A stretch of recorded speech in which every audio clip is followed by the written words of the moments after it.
Arc-en-Ciel Communication apporte sa contribution à la lutte contre l'incivisme au Burkina Faso. Elle a initié à cet effet une campagne de sensibilisation sur le phénomène de l'incivisme à l'endroit de la jeunesse. Et pour la première phase de cette campagne, les villes de Ouagadougou, Bobo-Dioulasso et Koudougou sont concernées. Mesdames, Messieurs, bonjour. Merci de suivre le 13 de ce dimanche sur la RTB. C'est depuis 2012 que l'Alliance bordelaise s'est engagée à améliorer le climat des affaires en Afrique de l'Ouest. Pour cela, elle travaille à lever les obstacles et à réduire les barrières qui entravent le commerce dans la sous-région. Le sujet était au centre de la 6e conférence annuelle de l'Alliance bordelaise qui s'est tenue cette semaine à Ouagadougou. Ceux qui ont pris part à cette rencontre sont parvenus à des recommandations dans le sens de faciliter le commerce régional. Des précisions avec Paul David Bambara et Bouma Ernest Nebi. La 6e conférence de l'Alliance bordelaise s'est achevée sur une note de satisfaction des organisateurs à Ouagadougou. Elle aura permis 3 jours durant aux participants venus des entreprises privées et publiques de la sous-région et d'Europe de réfléchir sur la promotion du commerce, la réduction du coût de transport et les retards liés aux procédures de dédouanement souvent éprouvantes en Afrique de l'Ouest. Nous avons eu des échanges vraiment très fructueux par rapport à la promotion et à l'accroissement de la facilitation des transports et du commerce au niveau de la sous-région. Nous avions souhaité abriter cette conférence pour sensibiliser davantage nos autorités et l'ensemble de tous les acteurs de la chaîne de transport sur la nécessité de la facilitation des transports au niveau de la sous-région. Nous avons senti la volonté de tous ceux qui sont là de faire avancer ces sujets-là. C'est ça qui est recherché. Maintenant, pour cela, il faudrait qu'on ratisse le plus large. Donc c'est apprendre encore d'autres membres, c'est encore sensibiliser. Ça, c'est quelque chose que nous allons faire tous les jours. Au terme des échanges, les participants ont formulé des recommandations aux droits des administrations publiques. Des recommandations relatives, entre autres, à la multiplication des initiatives devant permettre de réduire le temps de transit aux frontières, à l'interconnexion des systèmes informatiques des administrations de douane, à l'harmonisation des systèmes de suivi électronique de transit dans les pays de la sous-région et à l'élimination des entraves à la libre circulation des produits agréés. Avant de désigner le Mali comme le prochain pays organisateur de la 7e conférence en 2018, l'Alliance bordelaise a remis des attestations de reconnaissance à ses partenaires et sponsors pour leur accompagnement constant. Et dans la région ouest africaine, les migrations nationales et transfrontalières des enfants et des jeunes ont pris une ampleur considérable ces dernières années. Le constat de ce phénomène a été fait par l'ONG TIE et l'ONG Save Children. Ils ont initié une formation le 11 mai dernier à Bobo-Dioulasso sur les risques liés à la migration des enfants. Le reportage d'Idrissa Traoré et Mireille Carole Tougouma. Renforcer le système national de protection de l'enfance afin de prévenir les dangers liés à la migration des enfants, c'est le but de cet atelier. Une formation qui vise à renforcer les capacités des participants dans le domaine de la mobilité des jeunes. Le présent atelier a été initié pour former les membres du comité de vigilance, la protection des enfants et jeunes travailleurs migrants. Alors, au terme de cet atelier, il est attendu aux participants que chacun s'implique par rapport à ses attributions pour la protection sociale et juridique des enfants et des jeunes travailleurs migrants. Un atelier qui revêt tout son sens au vu de l'importance du phénomène migratoire des enfants dans cette région. La région des Hauts-Bassins, particulièrement la province Oué, c'est un grand carrefour avant tout. Et une province qui est frontalière déjà avec la République du Mali. Et bien sûr un grand centre également dans le sens que c'est la 2e ville du Burkina Faso. Et déjà le phénomène dont nous parlons ce matin, la migration, et à travers ce phénomène, beaucoup déjà tendent à s'orienter vers les centres urbains, surtout les grands centres urbains tels que Bobo-Dioulasso. Cette formation a été initiée par l'association TIE en collaboration avec Save Children International qui veulent ainsi unir leurs efforts pour une meilleure protection des enfants. Cette action commune s'est traduite également par la mise en œuvre d'un projet dénommé Projet régional d'appui aux enfants et jeunes travailleurs migrants. Restons dans les hauts-bassins pour dire que le chantier du barrage de Samandeni renaît de ses cendres. Le coup d'accélérateur a été donné après le passage du Premier ministre sur le chantier en mars dernier. L'entreprise en charge des travaux rassure que dans 2 mois, le chantier sera achevé. L'autre bonne nouvelle, la crise entre les populations riveraines et l'État, crise liée justement à l'exécution de ce chantier, relève désormais du passé. C'est ce que nous disent Kwale Nebié et Nyarkiteda. Peut-être le bout du tunnel pour les travaux du barrage de Samandeni. L'espoir suscité en 2008 avec le lancement grande pompe de cet ouvrage avait commencé à s'estomper. Les jours, les mois et les années se suivaient et se ressemblaient presque pour les acteurs du projet. Mésentente entre les populations affectées et l'État, la conséquence, les machines étaient aux arrêts. Aujourd'hui, c'est un nouveau vent qui souffle sur Samandeni. Les machines ont repris du poil de la bête. La première mise en eau du barrage, initialement prévue en 2014, est attendue pour fin juin de cette année, soit 3 ans après. Les travaux, normalement, sont maintenant à 98% de l'avancement des travaux généraux. Nous sommes à 99% des travaux maintenant. La cote, on dépasse maintenant la cote 318. C'est-à-dire nous sommes presque à la fin des travaux. Maintenant, il reste 2% des travaux. Ça sera achevé d'ici le maximum fin juillet, fin juin. À côté des bulldozers et autres poids lourds pour l'achèvement de la digue et de ses accessoires, les travaux de déboisement sont lancés à grande échelle à l'amont du barrage. Les populations des 8 villages affectés et celles qui occupaient le lit du barrage sont déplacées et réinstallées avec les différentes mesures d'accompagnement. Aujourd'hui, à l'heure où nous sommes, pratiquement les 12 APS ont été forés et on a trouvé de l'eau. À 100 km de piste rurale et vous allez voir que le chantier est en cours d'exécution. Vous allez également voir la réalisation des infrastructures socio-économiques, des écoles primaires, des CSPS et puis des mosquées pour les populations. La hache de guerre est enterrée. Les yeux sont donc désormais rivés sur la mise en forme de ces pôles de croissance à plusieurs composantes. Il y a d'abord l'ouvrage principal, qui est le barrage avec ses ouvrages annexes tels que la centrale. Après ça, vous avez une composante aménagement hydro-agricole. Il y a le volet pêche aussi qui est là. Après la mise en eau, lorsqu'on va faire le barrage Samandeni pourra donner 1200 tonnes de poissons par an. Il y a la composante aussi, ce qu'on appelle le recalibrage du lit du fleuve Mohun. Un volume d'1,50 milliard de mètres cubes d'eau est attendu à terme dans le barrage pour une superficie de 19 951 km². Il sera exécuté en 4 phases de 5 ans et prévoit l'aménagement de 21 000 hectares de terres irriguées sur 17 sites le long du fleuve Mohun et l'érection d'une zone agro-industrielle à Bama. Dans la vallée du Sourou, chaque année, ce sont plus de 100 000 tonnes de produits agricoles qui sont récoltés. Ils sont des milliers de producteurs à travailler sur ce site et malgré les difficultés, ils affichent leur satisfaction quant à l'aménagement des périmètres. Ces producteurs n'attendent que la levée des difficultés pour améliorer leur rendement et c'est ce à quoi s'attelle l'autorité de mise en œuvre de mise en valeur de la vallée du Sourou. Le constat avec Yves Ramba et Yacouba Agoro. L'avenir du Burkina Faso en matière agricole se joue également ici dans la vallée du Sourou. Ces périmètres aménagés de Di et de Niassa donnent chaque année du sourire à des milliers d'exploitants agricoles. Avec 2 campagnes par an sur ces périmètres, les producteurs arrivent désormais à augmenter leurs productions agricoles. La vallée du Sourou a contribué à résoudre le problème de la pauvreté. Depuis 1987, je suis là. Nous avons beaucoup évolué. Par an, nous avons 2 campagnes de 150 tonnes chacune, donc 300 tonnes par an. Il y a des nouvelles technologies qui sont arrivées, et vraiment c'est bon.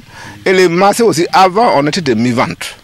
On payait le temps de Sonaco, Soprova, on va courir aujourd'hui, avec les marchés que les mineurs ont reçus pour donner aux élèves là. Et là, vous êtes là aujourd'hui, ça va seulement les riz, il n'y en a pas. Et donc, ça nous encourage de produire. Au total, 6 558 hectares sont exploités sur un potentiel de près de 30 000 hectares de superficies aménageables.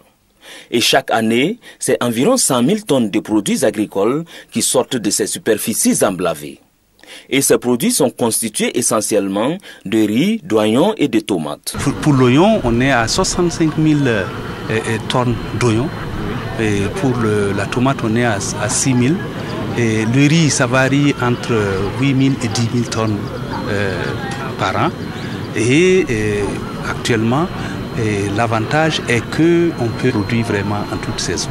Les 100 000 tonnes sont réparties en riz maraîcher et en produits céréaliers. Mais en ce qui concerne les produits céréaliers, nous avons le maïs qui est approximativement produit sur une valeur de 15 000 tonnes. Et le riz, 7 000 tonnes aussi année. Mais de nombreuses comptes plombent les efforts des producteurs au quotidien dans la vallée du Sourou, en plus du problème d'enclavement. Les aménagements proprement dits ont commencé depuis les années 1967 et ça a continué jusqu'à présent. Une partie de ces aménagements sont actuellement vétustes, les périmètres sont assez dégradés. Il y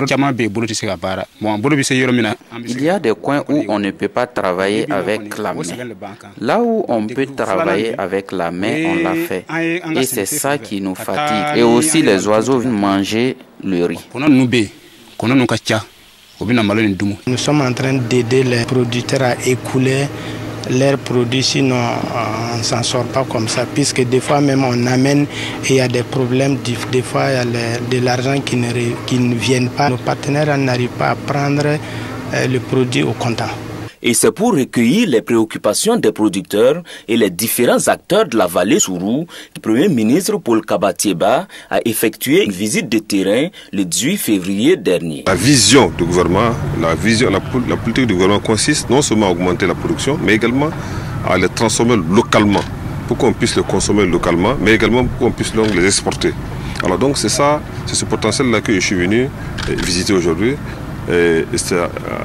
Avec tous les ministres qui m'accompagnent, et ça nous donne la possibilité de voir de doigt les réalités donc de ces sites. La vocation de ces sites-là, notamment à Bagré, je l'ai dit, c'est d'abord de produire, de transformer et de commercialiser. Ici, on produit, mais on ne transforme pas. Vous voyez, on produit combien? Je crois entre 6 000 et 10 000 tonnes de riz. À Bagré, on produit, je crois, 30 000 tonnes de riz. C'est toujours insuffisant par rapport à la demande. Pour pallier certaines difficultés, l'AFVS intervient aux côtés des exploitants agricoles pour mieux les encadrer et les organiser sur le terrain. Si nous prenons les céréales, principalement le riz, et il y a des unités de transformation, principalement 2 groupements de femmes qui transforment le riz au niveau de la vallée du Sourou. Il y a aussi des particuliers qui ont leurs unités de décortiquage au niveau de la vallée du Sourou. Donc pour ces unités, nous apportons l'appui conseil nécessaire pour permettre à ces promoteurs-là d'engager des revenus supplémentaires de leurs activités. Bon, concernant les produits maraîchers, tels que l'oignon et la tomate, si nous prenons l'oignon, sur les 70 000 tonnes là, la majeure partie de la quantité produite est vendue tout juste après la production. Donc nous travaillons à ce que les producteurs de plus en plus conservent leur production, surtout l'oignon.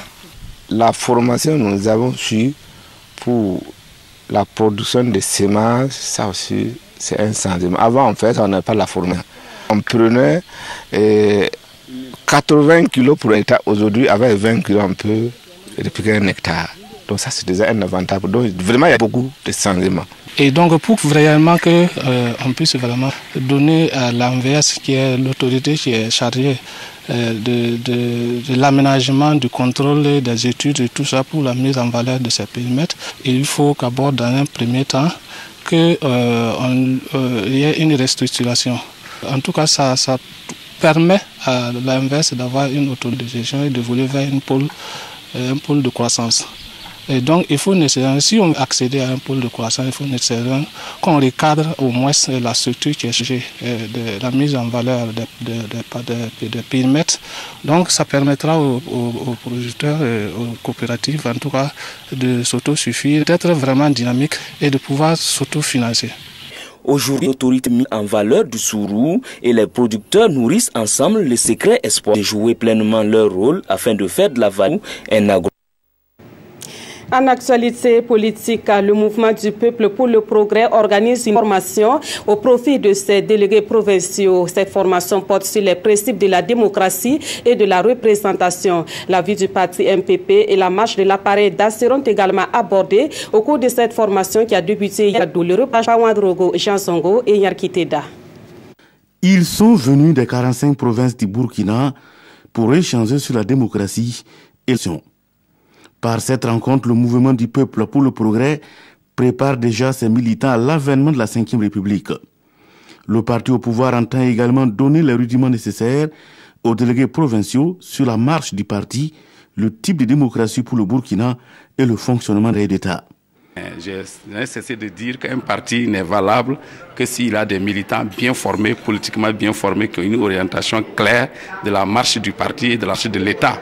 La question de la démocratie est une quête permanente et nous constatons que jusqu'à présent, elle n'est pas bien cernée dans les pays africains burkinabés.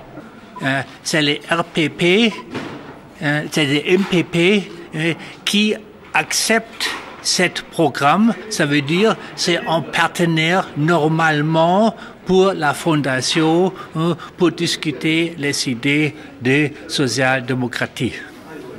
À cette rencontre, les participants vont discuter et définir le rôle et les missions des militants dans la mise en œuvre du PNDS, le Programme national de développement économique et social. Il s'agit également pour ces participants d'être des relais dans les provinces respectives une fois de retour à la base. C'est tout l'enjeu de ce rendez-vous des délégués provinciaux au dire des initiateurs. La structure Arc-en-Ciel Communication apporte sa contribution à la lutte contre l'incivisme au Burkina Faso. Elle a initié une campagne de sensibilisation sur le phénomène de l'incivisme à l'endroit de la jeunesse. Et pour la première phase de cette campagne, les villes de Ouagadougou, Bobo-Lasso et Koudougou sont concernées. Et c'est justement à Koudougou que la dite campagne a été lancée hier. Le reportage de Issa Kafando et Bouma Ernest Nebier. On rentre, ça monte là. On va brûler ça aujourd'hui. Vous êtes d'accord avec moi, non? Oui. Je vais prendre le porteur que je vais retirer. Je ne vais pas le prendre. Non, j'ai pris ça dans l'internet. Je m'ai mis avec toi. Non. Les gars, qu'est-ce que vous attendez? Prenez ça avec